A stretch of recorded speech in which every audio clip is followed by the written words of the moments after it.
Hello, good morning students. Today we will start a new topic. Name is Pigeon P, floral biology hybrid and hybrid seed production. Okay, let us start with the red ground. Red ground floral biology. The chromosome number of red gram is 22 and the origin of red gram is Africa and Asia, maybe Asia. Okay. तो अरहर की जो अरहर को जो दाल है उसको तूर भी बोलते हैं, तूर की दाल भी बोलते हैं, या इसका अदर नेम रेड ग्राम भी है। ठीक है, और इसका जो बॉटनिकल नेम है वो केजनस केजान हो गया। ठीक है, बॉटनिकल नेम केजनस केजान, रेड ग्राम या तूर की दाल भी इसे बोलते हैं। और इसकी जो वाइल्ड स्पीसीज है रेड ग्राम की वो है केजनस कर्स्टी गाय, कस्टिन गाय। ठीक है, केजनस कस्टिन गाय। और इसका जो एक डिफरेंट जनेरा है वो रेड ग्राम का ही है, जो इसके साथ क्रॉस हो सकता है।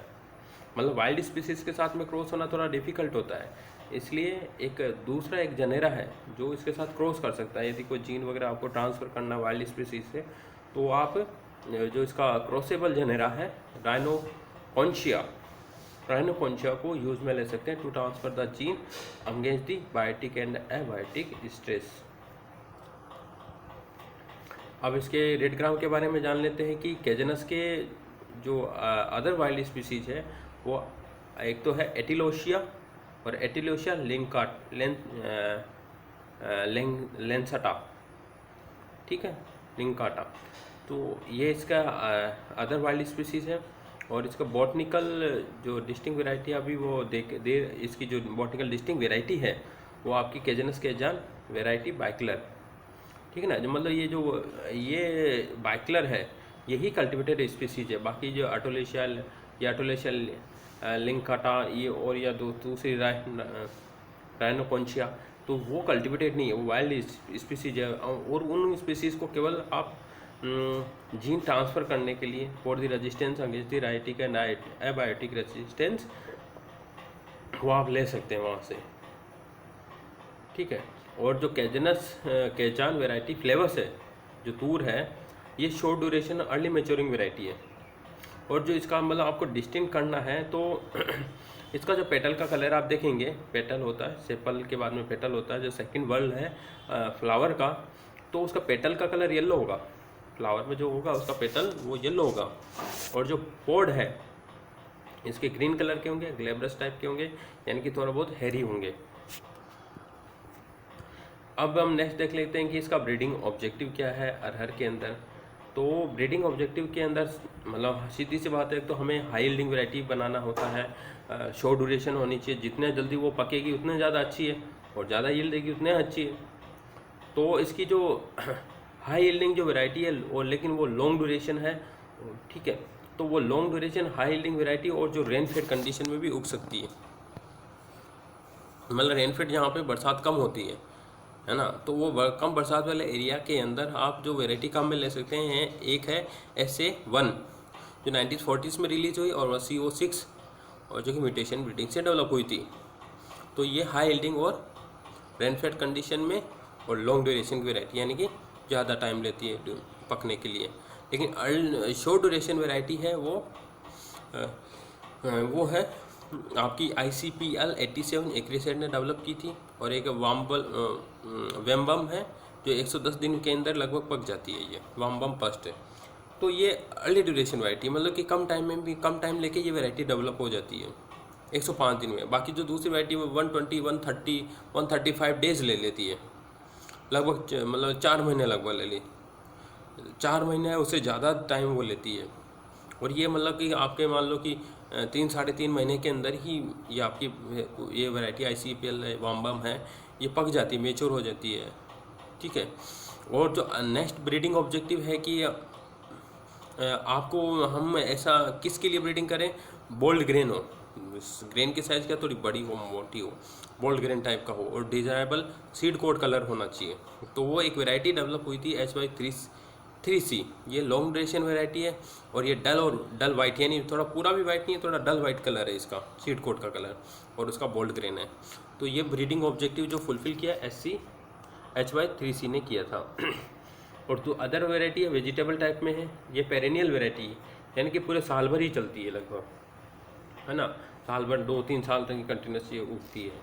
तो ये अटापाडी है, लोकल यूज़ में काम में ली जाती है।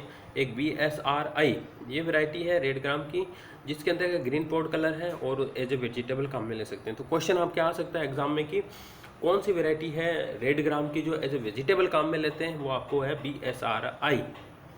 ठीक है, BSRI ये वैरायटी हम काम में लेते हैं।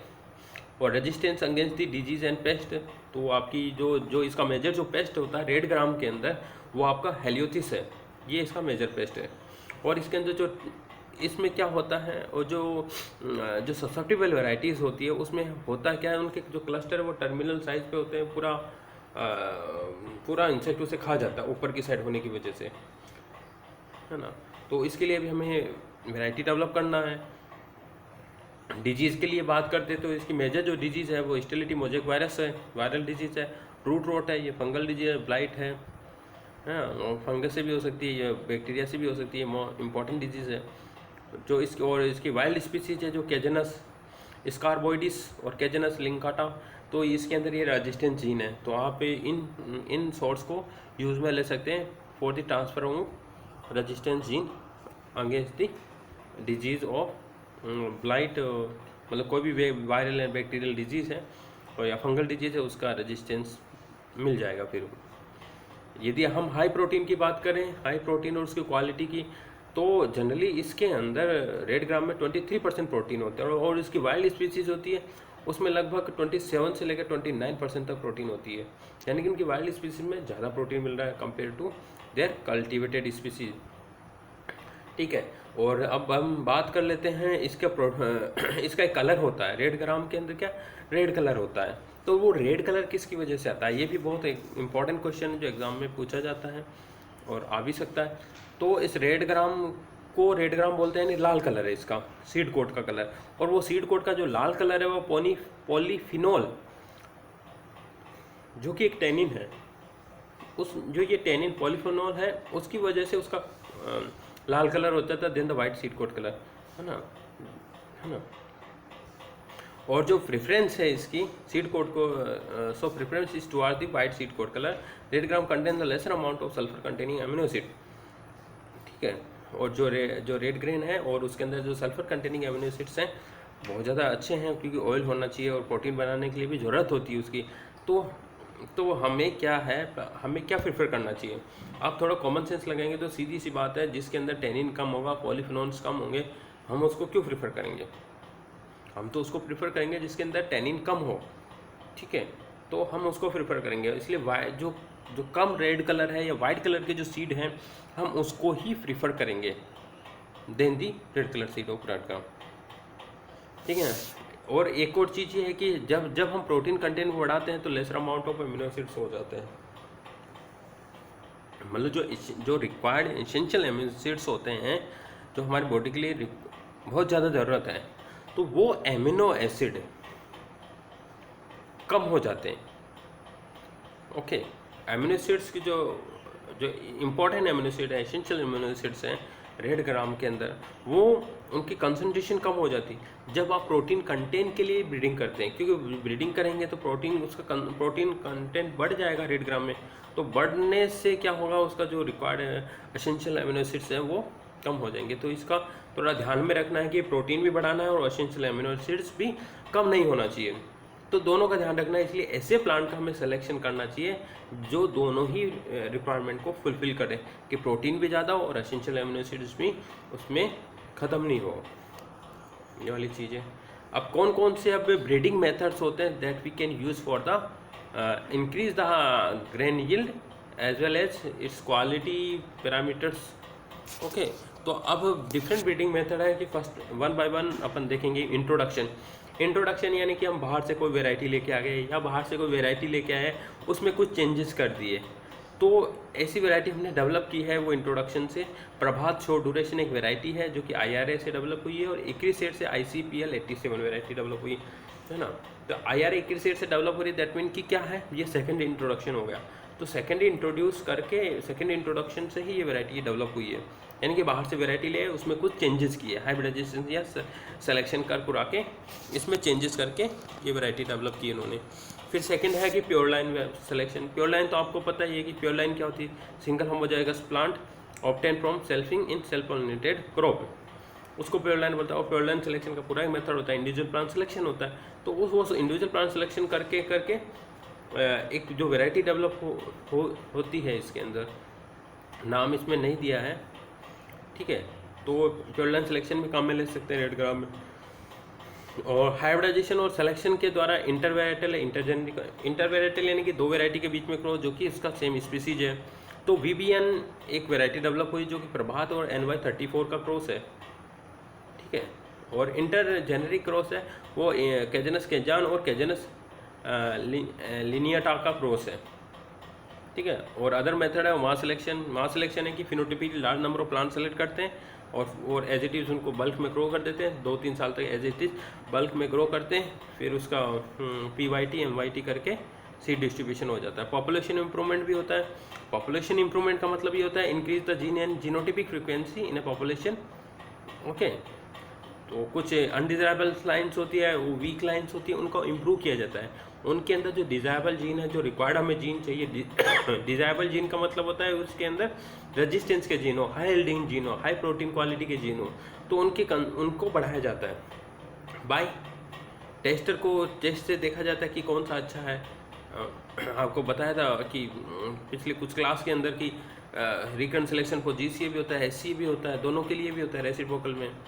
तो टेस्टर काम में लिया जाता है सिलेक्शन के लिए कि कौन सा अच्छा लाइन है। अब उसके अंदर ऑल पॉसिबल कॉम्बिनेशन कर देते हैं, तो वो जो लिंकेज होती है, जो टाइट से जो जीन आपस में जुड़े हुए हैं उनको, वो जो लिंकेज है टूट जाती है, फिर डिजायरेबल सेग्रीगेंट्स को हम सेलेक्ट कर लेते हैं, तो वो पॉपुलेशन इंप्रूवमेंट हो जाता है। फिर अब नेक्स्ट है म्यूटेशन ब्रीडिंग। म्यूटेशन क्या होता है? म्यूटेशन वो सडन हेरिटेबल चेंज इन है पॉपुलेशन, वो म्यूटेशन होता है। अब इसमें केमिकल म्यूटेशन है, फिजिकल म्यूटेशन, कोई सा भी काम में ले लो, वो काम में लेके उसमें एक DNA में चेंज कर देता है। अब वो DNA में चेंज यदि डिजायरेबल है, डिजायरेबल चेंज यानी क्या, डिजीज रेजिस्टेंस का जीन आ जाए या हाई प्रोटीन क्वालिटी का जीन आ जाए उसमें, तो उस लाइन या उस प्लांट को हम सेलेक्ट कर लेंगे। तो ऐसे म्यूटेशन ब्रीडिंग प्रोग्राम करके इन्होंने CO2, 5, 6 वेराइटी डेवलप की है और EMS गामा रेस वगैरह काम में ली है रेस्पेक्टिवली इन म्यूटेंट को। तो क्वेश्चन आ सकता है कि CO5 किसका म्यूटेंट है, CO1 का, किससे डेवलप हुआ है, गामा रेस से। तो ये ऐसे होता है। नेक्स्ट है कि हेट्रोसिस ब्रीडिंग भी होती है। अब हेट्रोसिस ब्रीडिंग का मतलब क्या है, दो पेरेंट के बीच में क्रॉस कराना, F1 आएगा। अब F1 हेट्रोसिस शो करना चाहिए। हेट्रोसिस यानी कि F1 should be superior over the parent, वो हेट्रोसिस होता है। अब हेट्रोसिस के थ्रू जो हाइब्रिड डेवलप हुआ है वो CORH फर्स्ट है, कोयम्बटूर रेड ग्राम हाइब्रिड, इस टाइप से इसका नाम है।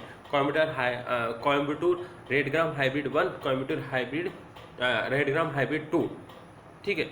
तो ये हाइब्रिड इन्होंने डेवलप किया। हेट्रोसिस ब्रीडिंग कुछ नहीं है, जस्ट हाइब्रिड डेवलपमेंट करना है, दो के बीच में क्रॉस करवाना, single cross, double, triple cross कोई भी करा सकते हैं। तो यहाँ पे सिंगल क्रॉस करवा रखा है। MST21 और ICPL 871909 से एक हाइब्रिड डेवलप हुआ, CORH1। जस्ट आपको इतना ध्यान रखना है, एग्जाम में जस्ट इतना सा लिखना है कि म्यूटेशन ब्रीडिंग क्या है और कौन सी वैरायटी डेवलप हुई है, हेट्रोसिस ब्रीडिंग क्या है, शॉर्ट में लिखना है, बस हो जाता है। नेक्स्ट है अब कैसे hybrid seed production technology use में ली गई है। CORH1 जो हाइब्रिड सीड प्रोडक्शन हुआ है CORH1 में, वो कैसे हुआ, तो हम उसका पूरा हाइब्रिड सीड टेक्नोलॉजी डेवलपमेंट करने का जो मेथड है वो अभी स्लाइड में देखेंगे। तो आपको पहले ही बता दिया कि हाइब्रिड सीड प्रोडक्शन टेक्नोलॉजी के अंदर क्या होता है, थ्री लाइन्स होती है, A लाइन, B लाइन और R लाइन, ठीक है। तो अब 3 लाइन का अब इनका क्या रेशियो रखे, क्या आइसोलेशन डिस्टेंस रखना चाहिए, रोगिंग कब करना चाहिए, नाइट्रोजन फर्टिलाइजर कब डालना, ये सारा एक कंप्लीट प्रोसीजर होता है। तो इन शॉर्ट के अंदर यहाँ थोड़ा लिखा हुआ है, हाइब्रिड सीड प्रोडक्शन के लिए जो A लाइन और R लाइन होती है, हाइब्रिड जो सीड प्रोडक्शन है उनमें 2 लाइन की जरूरत होती है। तो A लाइन और R लाइन यही हाइब्रिड, इन दोनों को क्रॉस करवाते हो तो हाइब्रिड बनता है। तो अब इनका कितने प्लांट हम लेना चाहिए, किस रेशियो में लेना चाहिए, ठीक है। तो उस फील्ड के अंदर 4 जो है मेल प्लांट होने चाहिए, स्टेराइल पोलन यानी कि A प्लांट होंगे टोटल, वो 4 होंगे, और जो मेल प्लांट होंगे, जो पोलन प्रोड्यूसिंग प्लांट होंगे वो 1 होंगे।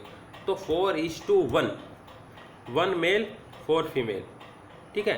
क्योंकि यहाँ पे क्या मेल बहुत ज़्यादा पॉलन प्रोड्यूसिंग कर रहा है, यानी कि जो मेल प्लांट है जो इनब्रीड है वो हाई पॉलन प्रोड्यूसिंग है, मतलब उसका जो पोटेंशियल है अच्छा है ना। जितना ज़्यादा अच्छा इम्प्रूव्ड इनब्रीड काम में लेंगे तो वो ज़्यादा से ज़्यादा फीमेल को पॉलन दे सकता है, ठीक है।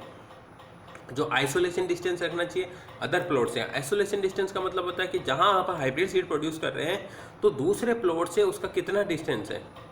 तो एक्चुअल में जो रेड ग्राम है ना वो ऑफन क्रॉस पॉलिनेटेड है, ठीक है। तो क्रॉसिंग होने के ज़्यादा चांसेस है, तो क्रॉसिंग होने के ज़्यादा चांसेस होने की वजह से क्या होता है, तो दूसरे का पॉलन नहीं आ जाए कहीं से, तो उस कंटामिनेशन को रोकने के लिए यहाँ पे आइसोलेशन डिस्टेंस की रिक्वायरमेंट होती है, जो कि 200 मीटर है। ये 200 मीटर हमें रखा जाता है दूसरे प्लांट से, दूसरे फील्ड से, ठीक है ना। तो ये वाली चीज़ है। और जो ए लाइन और बी लाइन भी चाहिए, मतलब ए लाइन का आपको मेंटेन भी करना है, मतलब कि एक बार क्रॉस करवा दिया तो ए लाइन खत्म हो जाएगी, तो वापस से ए लाइन कहाँ से लाओगी, तो उसको मेंटेन करने का भी जरूरत होता है। उसको मेंटेन करने के लिए बी लाइन काम में ली जाती है, और इस बी लाइन को बोलते हैं मेंटेनर लाइन। तो मेंटेनर लाइन और ए लाइन जो मेल स्टेराइल लाइन है, या इसे फीमेल भी बोल सकते हैं, तो उन दोनों के बीच का जो रेशियो है कितना लें, 1:1, यानी कि एक मेल एक फीमेल दोनों इक्वल होना चाहिए, ठीक है। तो ये वाली जो एक चीज़ है इसके अंदर, रेड ग्राम के अंदर रेशो पूछ लिया जाता है कि ए और बी में कितना प्लांट्स लेना चाहिए। ए बी लाइन में क्रॉसिंग हो रहा है मेंटेन करने के लिए ए लाइन को, तो 1:1, और ए और आर के बीच में कितना होना चाहिए रेशो, 4:1। आइसोलेशन डिस्टेंस कितना होना चाहिए, 200, बस। अब इसको कंप्लीट प्रोसीजर देखते हैं, शुरू से देखते हैं कैसे हाइब्रिड बनता है। तो सबसे पहले स्टेप्स क्या फॉलो करेंगे, सिलेक्शन ऑफ साइट। सबसे पहले फील्ड देख लेंगे भैया कि इस फील्ड के अंदर हमको हाइब्रिड सीड प्रोडक्शन करना है। ये फील्ड हमने देख लिया, तो उस फील्ड को क्या है, वो फील्ड कैसे होना, फर्टाइल होना चाहिए, और इरिगेशन का वेल सोर्स होना चाहिए, क्योंकि इरिगेशन देना होता है हाइब्रिड में, वो इरिगेशन ज़्यादा चाहिए, फर्टिलाइजर भी अच्छा डोज से वगैरह चाहिए। तो वो फील्ड है आपका फर्टाइल होना चाहिए, और इरीगेशन का सोर्स अवेलेबल होना चाहिए, और वहाँ पे कोई प्रीवियस जो क्रॉप है वो उगी भी नहीं होना चाहिए, वो फील्ड मतलब बैरन होना चाहिए लास्ट ईयर का, है ना। यह क्योंकि मतलब प्रॉब्लम ये होता है कि यदि लास्ट ईयर का कोई आपने क्रॉप उगा दिया, वहाँ पे तो कोई सीड वगैरह वहाँ पे पड़ा रह गया, तो वो कंटामिनेशन कर सकता है, ठीक है ना। उस चीज़ को बचने के लिए प्रीवियस क्रॉप सीड वहाँ पे नहीं होना चाहिए। और isolation distance from other field, other variety इससे कितना है, 200 मीटर डिस्टेंस रखना चाहिए, कि दूसरी क्रॉप जो दूसरा पास में कोई फील्ड तो नहीं है जहाँ पे कोई क्रॉप प्रोडक्शन चल रहा हो बीजेनबी का या अदर क्रॉप का, जो कि कंटामिनेशन कर सकता है, तो वो 200 मीटर दूर उसको रखना चाहिए आपके फील्ड को। फिर सेकंड में क्या, फील्ड आपकी साइट सेलेक्ट हो गई, और सेकंड में क्या करते हैं, फर्टिलाइजर आपको देना है। जो फार्म यार्ड मैन्योर है, गोबर की खाद है, लगभग 20 कार्ट, यानी कि 20 जो कार्ट है वो 1 हेक्टेयर पे 10,000 मीटर स्क्वायर के अंदर, या 1 हेक्टेयर के अंदर आपको दे देना है। 20 कार्ट, 20 गाड़ियाँ उसको दे देना लगभग, जो बैलगाड़ी होती है 20 कार्ड उसको प्रोवाइड कर देना, और 25 kg नाइट्रोजन और 50 kg फास्फोरस आपको एज ए बेसल डोज दे देना है। सोइंग कैसे करना है, अब फील्ड भी तैयार हो गया, nitrogen fertiliser farm yard manure भी दे दिया, अब आपको सोइंग करना है। सोइंग कैसे करेंगे, मेल फीमेल लेना है, ए लाइन और आर लाइन। तो ए लाइन आर लाइन 4:1 के अंदर 4 फीमेल उगाना है, 4 रोज आपको फीमेल की उगाना है, और 1 रोज मेल की उगाना है, फिर 4 रोज फीमेल की, 1 रोज मेल की, ऐसे आपको सोइंग कर देना है, ठीक है ना। और जो पोलन पेरेंट है आपका क्या, जो इसके जो पेरेंट है ना, जो हम CORH1 हाइब्रिड बना रहे हैं, इसके पेरेंट क्या है, ICPL 87109 और MS21। तो MS21 तो इसका पोलन पेरेंट हो गया, सॉरी ICPL 87109 तो इसका पोलन पेरेंट है, यानी मेल है, और फीमेल क्या है, MST21 है। तो ये फीमेल है, वो ऊपर वाला मेल है। तो अब मेल को ना शुड बी सोवन 1 वीक और 1 week after the female parent है, मतलब कि जो मेल पेरेंट है, जो पोलन पेरेंट है, 1 सप्ताह के बाद में आपका फीमेल के सोइंग के बाद में करना चाहिए, 1 वीक के बाद में।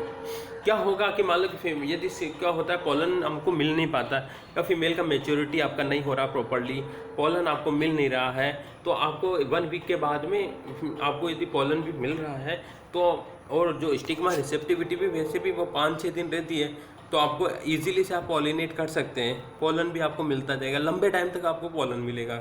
इसलिए आप 1 वीक आफ्टर सोइंग करते हैं मेल पेरेंट का, ठीक है।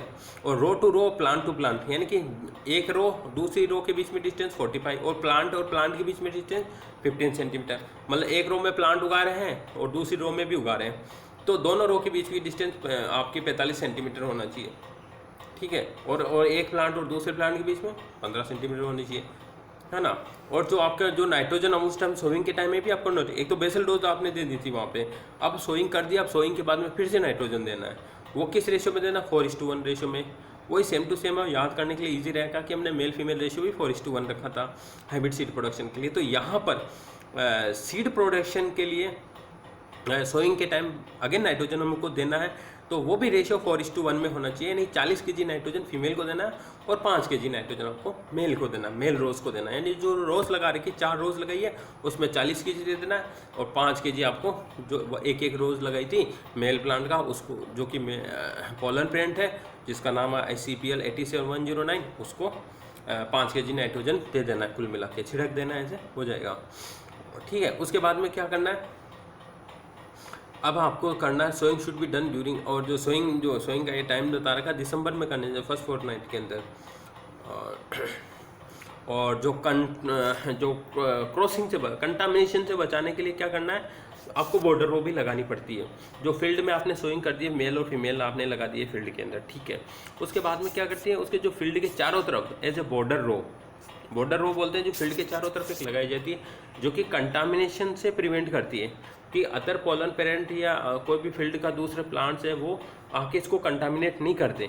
तो उससे बचने के लिए हम क्या करते हैं, यहाँ पे सनफ्लावर उगा देते हैं एज ए बॉर्डर रो में सनफ्लावर प्लांट्स हम लगा देते हैं। फिर फोर्थ पॉइंट क्या है, इरिगेशन भी हमें दिया जाता है। 2-3 दिन के बाद में हमें ये इरिगेशन देना ही होता है, ठीक है। और 7 दिन, और फिर बाद में इरिगेशन है plot at 7 to 10 days interval depending upon the moisture of field. बाद में 1 सप्ताह 2 सप्ताह बाद में देख लेना है कि मॉइस्चर ज़्यादा है तो दो मत, या उसके बाद में यदि कम पड़ रहा है तो लगभग 2 सप्ताह बाद में 1 सप्ताह बाद में आप अगेन इरिगेशन दे सकते हैं। रोगिंग करना है कि ऑफ टाइप के प्लांट्स हैं उनको हटा देना है, या आपके जो मेल प्लांट है आपने जिसको ए लाइन क्या है, मेल स्टाइल लाइन है। अब मेल स्टाइल लाइन के अंदर सपोज आपको फीमेल मिल रहा है, उसके मतलब कि मेल स्टाइल नहीं मिल रहा है, मतलब कि वो मेल स्टाइल प्लांट नहीं मिल रहा पूरा, हर्माफ्रोडाइट है, पोलन प्रोड्यूस कर रहा है, तो वापिस से वो तो सेल्फिंग कर देगा या अदर प्लांट को क्रॉसिंग कर देगा। आर लाइन जो आपने हाइब्रिड के लिए लिया वो उससे क्रॉसिंग नहीं हो रहा है, तो क्या हो रहा है, हमको उन प्लांट्स को हटा देना है। जो मेल स्टाइल प्लांट के अंदर यदि कोई भी ऐसा प्लांट है जो कि मेल फर्टाइल है उसको हटा देना है, यहाँ पे ऐसा किया जाता है। और हार्वेस्टिंग कर देना लास्ट के अंदर जाके, जब हाइब्रिड सीड प्रोड्यूस हो जाएगा, ए लाइन आर लाइन के साथ में क्रॉसिंग होगा, वहाँ से पोलन प्रोड्यूस होकर ए लाइन को फर्टिलाइज करेगी, उसमें फर्टिलिटी रिस्टोर हो जाएगी, फिर ए लाइन के सीड को हमें हार्वेस्ट कर लेना होता है फाइनली। तो ऐसे ये प्रोसीजर चलता है। ये आपका हाइब्रिड सीड बनने का प्रोसीजर था। लेकिन होता क्या है, ये हो गया आपका हाइब्रिड बन गया, लेकिन ए लाइन को हमको मेंटेन भी करना है। तो मेंटेन करने के लिए हमें क्या करना है, अब जो ए लाइन की जो सीड है एक दूसरे फील्ड के अंदर, मतलब एक्चुअल में जो हाइब्रिड सीड बनाने के लिए पहले ही कर लेते हैं, ये अलग से भी हम कर सकते हैं। कुछ सीड आप बचा के भी रख सकते हैं कि ए लाइन के सीड हमें और भी चाहिए, है ना, क्योंकि एक बार तो ख़त्म हो गए तो वापस कहाँ से लाओगे। तो अब क्या करेंगे, तो एक अलग फील्ड के अंदर ए लाइन के सीड को और बी लाइन के सीड को उगा देना 1:1 रेशियो में, यानी कि एक मेल दूसरा फीमेल, एक मेल दूसरा फीमेल, ऐसे बिल्कुल अल्टरनेटिवली आपको सोइंग कर देना है। और वही आपको फिर टैगिंग कर देना है, ये मेल है ये फीमेल है, वो आपको टैग भी कर देना कि उस रोज़ के अंदर पूरा एक डंडी एक लकड़ी होती है वो गाड़ देते हैं फील्ड के अंदर कि ये फीमेल है ये मेल है, ठीक है। और बाद में रोगिंग भी कर देते हैं कि कोई मेल के अंदर कोई मेल फर्टाइल प्लांट तो नहीं है तो उसको रोक आउट कर दो। तो बाद में वो आपस के अंदर बी लाइन ए लाइन को क्रॉस करेगा, फर्टिलिटी तो रिस्टोर नहीं होगा, लेकिन ए लाइन के सीड को हार्वेस्ट फिर बाद में कर देंगे। तो thank you so much students. तो इस टाइप से ये पिजन का हाइब्रिड सीड प्रोडक्शन टेक्नोलॉजी है। यदि कोई भी कन्फ्यूजन हो तो आप पूछ सकते हैं। इस हाइब्रिड सीड टेक्नोलॉजी को अच्छे से समझने के लिए जो मेल स्टेरिलिटी का जो चैप्टर है उसको अच्छे से पढ़ें। वहीं से आपको ये समझ में आएगा, ठीक है ना। और जनरली इसके रेड ग्राम के अंदर जो हाइब्रिड सीड प्रोडक्शन होता है वो GMS होता है, GMS based genetic male stability होती है। तो वो मेल स्टेबिलिटी वाला आप अच्छे से पढ़ें, उसको पढ़ने के बाद में हाइब्रिड सीड प्रोडक्शन जो मैंने समझाया वो आपको अच्छे से समझ में आ जाएगा।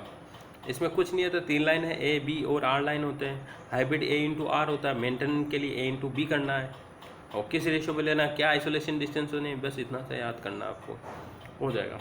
Okay, thank you so much student. If you find any problem you can send me message in WhatsApp और Google Classroom. Okay, thank you so much.